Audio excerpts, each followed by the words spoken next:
Yes.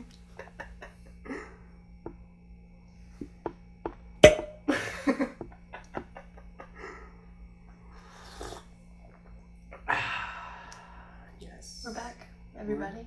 We're back. Episode number 3 of Brews&Banter. We should have the theme song, so we should record it. So we should play it now. Alright. On today's episode, we will be discussing... We don't actually have a plan today, so I guess we're just going to let it flow. I guess we could explain what we're trying to accomplish with this, or what we want this to be. Sure, that's fair. Usually, me and Jennison will be either drinking coffee or drinking beer, and that's where the brews part is. But we'll usually always have like conversations just with each other for like, sometimes hours. Just talking about different things, life in general, mostly dance stuff because we're both dancers. But yeah, it's the Brews&Banter. Yeah, we just really enjoy conversation over a cup of coffee or beer. And so I guess, obviously that's where the brews and the banter came from. So we thought it'd be a really fun idea to record our conversations and just kind of share and put it out there for you guys. Not necessarily, we just talk about different things. Like the last 2 episodes, we decided this is what we're going to talk about, and then we turned the camera on. But today we just kind of turned the camera on, so. Yeah. Yeah. Talk about beer now. Yeah. Let's talk about our favorite type of beer. Alright. Yeah. So you want to start us off with the I got introduced to craft beer when I was a server at Taco Mac, and it definitely is an acquired taste. But I really enjoy it, and I really enjoy putting people on awesome craft beer, and it's really been kind of fun to watch Jared's craft beer journey. Yeah.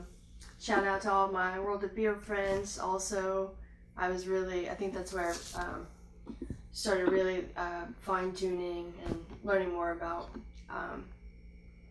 beer, because I was put through beer school for both Taco Mac and World of Beer, so learned a lot about it. I remember when we first met, and then when we first started dating, she loved beer. I didn't really understand it, and I remember her saying she drinks beer for the taste, she likes how it tastes, and I was like, what? I thought it was crazy. Yeah.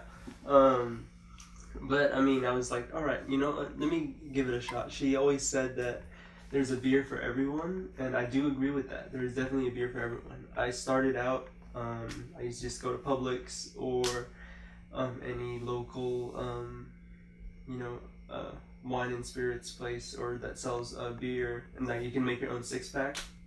I wanted to just try different types, and I was like, you know what? Let me find a beer that's for me. And I started out with the ciders.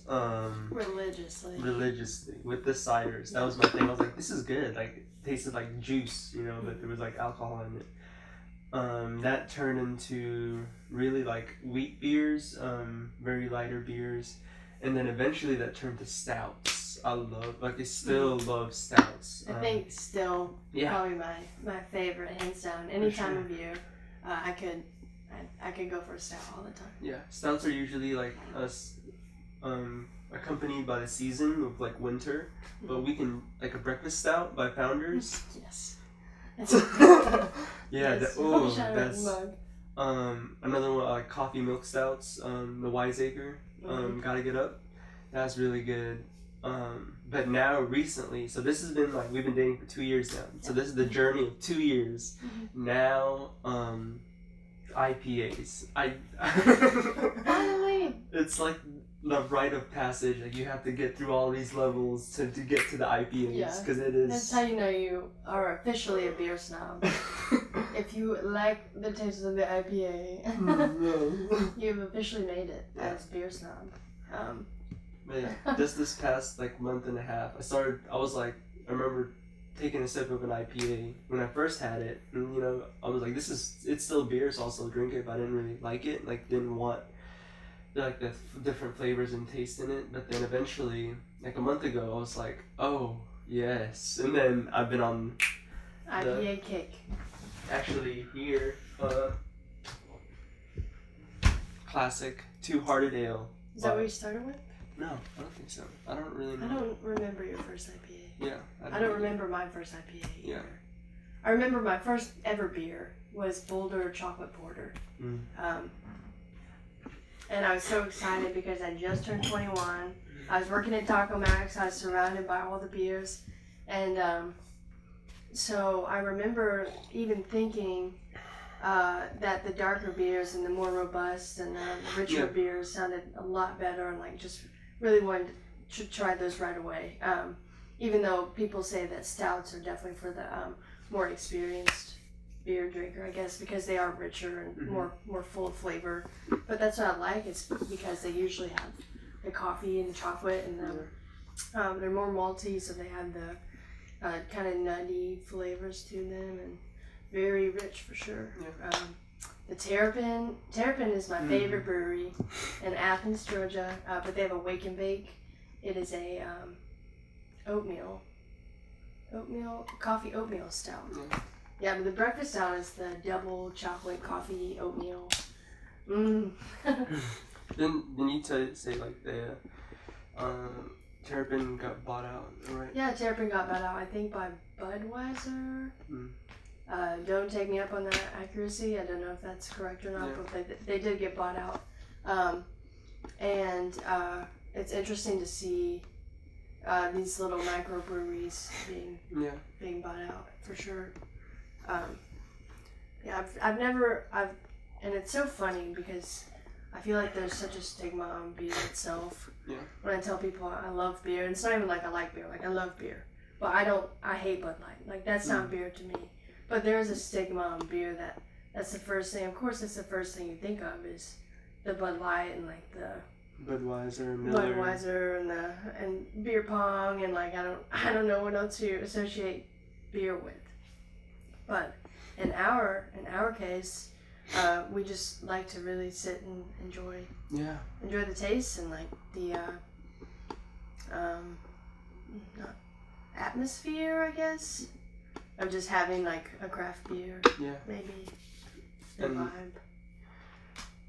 Here in Chattanooga, I think especially, it's actually a pretty big craft beer scene. There's a big craft beer scene here. We didn't realize it until we go out of town. Yeah. We went to Gulf Shores, and the craft beer scene is not existent at all. A struggle. Yeah. I guess it makes sense. Like people are wanting more like spirits. Maybe at the beach or lots of Bud Light. If we liked Bud Light, then we would have been set. But it was impossible trying to find good beer down there, and even in New York. Yeah, this is surprising. There are some breweries up there, but they are like very few little craft beer, little niches. But then again, I could be totally wrong. But the ones that we did seek out, and beer culture. Yeah. And it was a neat concept too, because you could take the beer with you. Well, obviously, if it was unopened, but you could purchase a single beer if you wanted to take that, which is neat. It's probably a New York thing. We can't do that here in Chattanooga, I don't think. Yeah. I mean, there is that. What's that place called? Barley. But yeah, Barley. Like it's like a bookstore of beer, kind of, but it's a bar. But you can purchase like 6-packs. They have it on stock there, and you can get it. Yeah. Yeah, we love to just be away from people. So, if you haven't noticed, if you think we're social, we are outgoing, but catch us with a beer in our hands in the corner. Yeah. Away.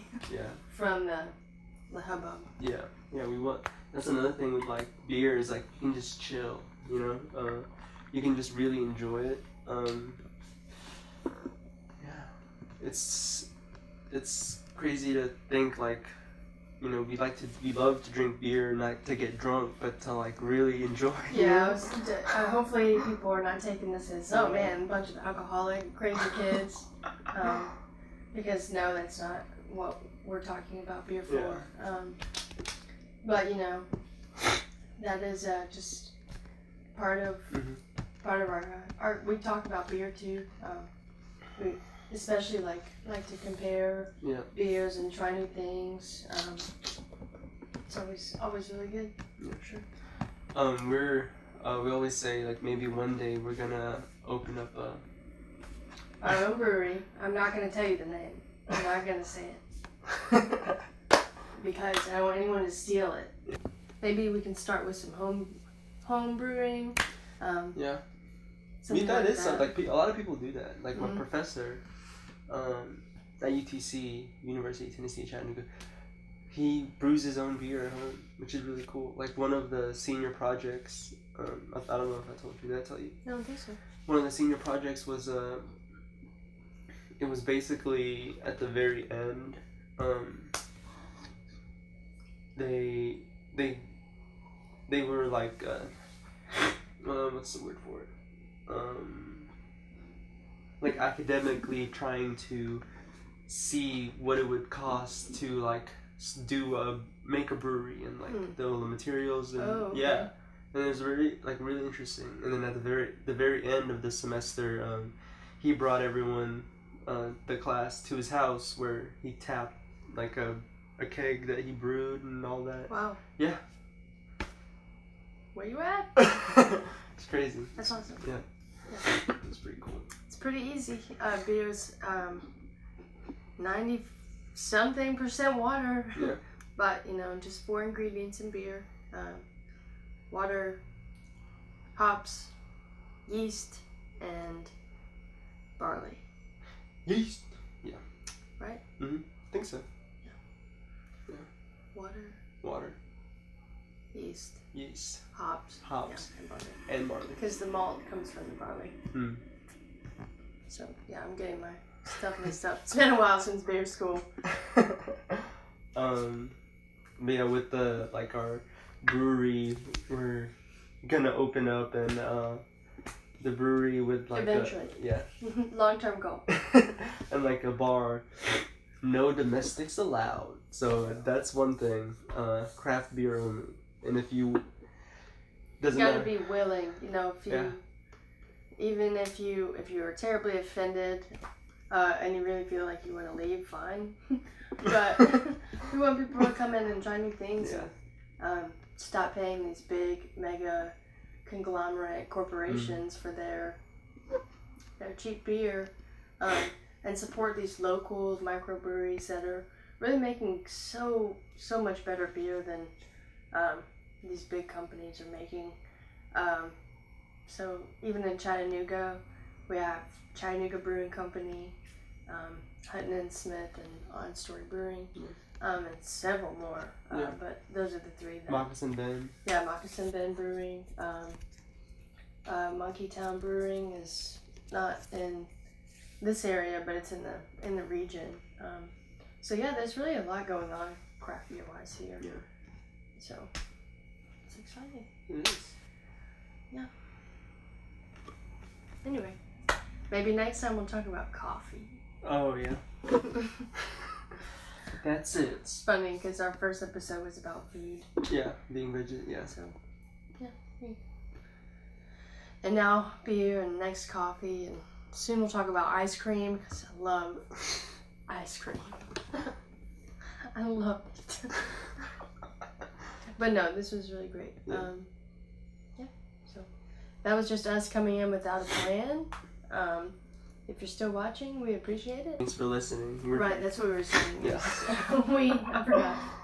We want to turn this into a podcast. So we'll just, strip the audio and use the audio for our podcast. So if you are watching or listening on Anchor app, thanks, and we appreciate it. If you have any suggestions on things you'd like to hear us talk about, let us know. I can name a few people off the top of my head I would love to see on this show, this podcast, so stay tuned. We want to have some guest artists come in and just talk. Give us their banter. So, yeah. We, it's been fun. You did it.